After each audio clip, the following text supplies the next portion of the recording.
The College Inn has a really cool history. It started out in 1886, actually. Oh, okay. In either Fort Fetterman or Antelope Flats. Oh. So before Douglas was Douglas, Theodore Pringle and Robert White started a cigar and liquor store. Okay. And then as soon as Douglas became Douglas in 1887, they bought this plot of land and put a bar up. Oh, nice. Okay. And then in 1906, they split ways and Theodore Pringle upgraded and built this bar that we have now. Oh, okay. So this building is 1906. 1906. But And their business has been around since 1886. I think the really interesting thing to this bar is being from really 1906, how many original things are still in the bar. Maybe talk a little bit about those pieces. Okay. That's one of the things we're lucky about is the bar is still basically as it was when it was built. The back bar, the front bar, the booths, the archways, the wainscoting, all of that's original. Wow. The cigar case up front, and the wine cabinet, and even the Golden Eagles. The early newspaper articles talk about the new bar with the 2 Golden Eagles, 3 elk heads, and the clock. Wow. So we still have the clock. Sitting up there. We have the eagles, and we have 2 of the elk heads still. And even the stained glass you were talking about The behind stained us glass here, panel is original. which is amazing that it's made in a bar through all those Yes, years. it's the only one left standing. It's made really, really well. Yes. Talk about the bar a little bit. All right, so the bar is a Brunswick bar. It was made by the Brunswick Balk and Colander Company Okay. in Chicago. Okay. And it was probably shipped by train. Mm-hmm. Somebody tried to tell me it came by wagon train, but since Douglas was a train town, I'm going to assume it came by train. Yeah. Yeah. The light fixtures on both sides are original. This bar was unique in the sense that when it was built, it had power, heat, and plumbing. Oh, wow. Okay. So for 1906 to have utilities was a pretty big deal. Ahead of its time. A Yeah. Little bit. So the back bar, the wine cabinet, the cigar case, all original. They're all Brunswick. The wainscoting, it's all from the Brunswick Company. Wow. And then the paintings were done in 1953. And who did the murals, I guess? So they were done by a guy named Burnett Pleaton. Okay. They're all signed B. Pleaton 1953. Oh, okay. He was known as the fastest painter in the West. Oh, He's okay. actually like in the Guinness Book of World Records for like super fast landscape Really? paintings. Yes. Interesting. Okay, that's cool. Even the tile floors, and like you said, you were talking about the marble and stuff within the building. Just because you talked about it, and I kind of find it funny, there's a spot, though, in the marble floor. Explain that spot there a little bit and what happened there. So the floor is hand-crushed marble, tile, hand-laid, super pretty. Mm-hmm. And in the previous owner, Dudley Hatterman, had it for 40 years, and he considered himself quite the biker, I guess. So they used to bring their motorcycles into the bar and do burnouts on the tile floor, to the point where there's a section here where it's all crumpled and damaged because of motorcycles. But it definitely adds to the Yes. the story of the bar. So Well, I thought about trying to replace or change that section, and when we were remodeling, one of the Historical Society people said you can't. Like at some point, it just becomes one of the layers of history. Yeah, no, it So we definitely left kind of it. does, yeah. So there's not a lot of written history of this bar. That's what's hard. So a lot of what we have is speculation and hearsay and stories. As far as I know, during Prohibition, so there used to be 10 booths in the back. Okay. We have the 2 booths here that are surviving, but originally there would have been 10 booths in the back, and they were all separated by heavy green velvet curtains. They were all privacy booths, Oh, okay. Mm-hmm. which allowed women to come into a bar, or respectable women to come into a bar at a time when women didn't really come into bars. Oh, interesting. Okay. So as far as I know, during Prohibition, they tore out all the booths except for these 2, Oh.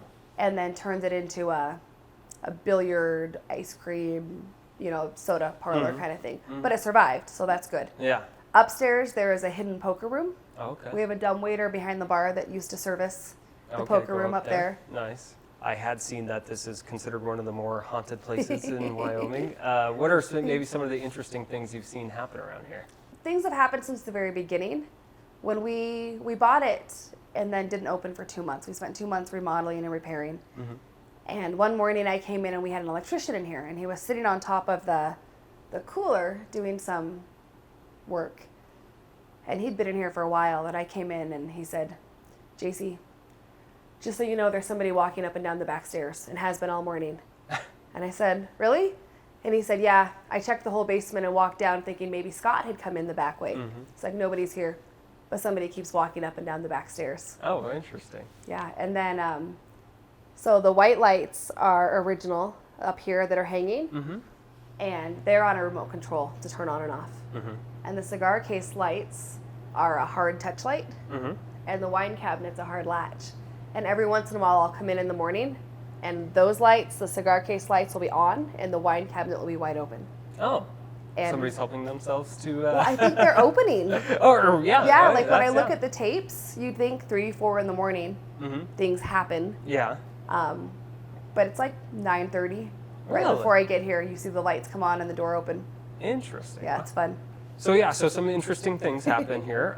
But like I said, it seems all friendly and good, so that's They like awesome. us. Yeah. So I guess kind of moving forward a little bit, when did you take it over or kind of start working on it, and why did you want to own a bar? We had no plans to own a bar. It's never really been on the radar.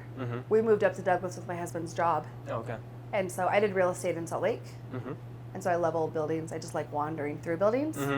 And after Dudley died, I watched the price on this building drop and drop and drop because it needed a new roof. So it needed a lot of help and people weren't buying it. Yeah. And finally it dropped to a point where I thought, somebody's going to buy this building. So I called the realtor just to walk through it. Still no intentions of buying. I just wanted to walk through the building. Take a look at it. know. Yeah. And as we were walking through, she said they had some people looking at it, and nobody that was looking at it was going to keep it a bar. Oh, interesting. Yeah, the antiques were going to be parted out, or it was going to be turned into something else. Oh, There was wow. plans, but none of it was to keep it a bar. And this is the oldest business in Converse County that's still doing business in the same location. Wow. And I just thought it'd be so sad to lose another piece of history, because people part out the back bars because they're so much more, they're worth more than the building itself, really. And we're lucky enough to have a friend in Utah that my husband was talking to one day, and he was kind of mentioning, man, JC found this really cool building that she'd kind of like to play with. And he pretty much gave us his retirement. Wow. Yep, he said, let's do it. Okay. And so it was like a week's thought process. I looked at the building, we talked about it a little bit, and put an offer in, and we're accepted. Wow. Yep. Great. And what's it been like, I guess, owning a bar? It's fun. The community's been great. Okay. You know, you never know when you open. I mean, it's always been a bar, but it's never been our vision of the bar. And so you never really know like what kind of community support you're going to get in a small town. And it's been fantastic here. Like, Oh, great.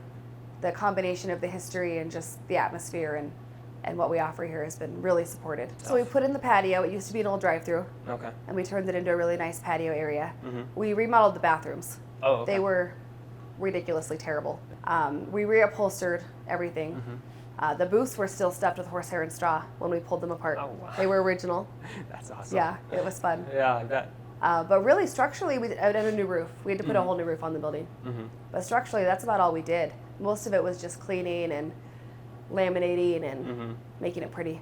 Obviously, you're a bar, so you have alcohol and stuff. But what other kind of things do you have as far as the business goes? So we offer a full food menu as well. Okay. I mean, it's bar food, but it's good food. So we get a lot of meals done. So we do alcohol, beer, we do food, we do events on the patio. So every Thursday night, in the summer, we do live music and grilled steaks out there. Oh, nice. Okay. Karaoke on Tuesday, poker on Monday, that kind of stuff. You even do offer like little tours or kind of We a do. history. What do you just kind of show them the bar? Or? So we have an old brothel upstairs. Oh, okay. So there's a full upstairs and a full basement. And in the basement, we have the original keg drop and the original boiler and all that fun stuff. Yeah. Our shelves, our liquor shelves downstairs are actually stamped with the tax stamps from 1917 before they started Prohibition. Wow. That's Yeah, it's really neat. fun. Yeah, I bet. So people can either schedule tours, or if they come in and I'm here and it's mellow enough that I can take somebody up, we'll do them.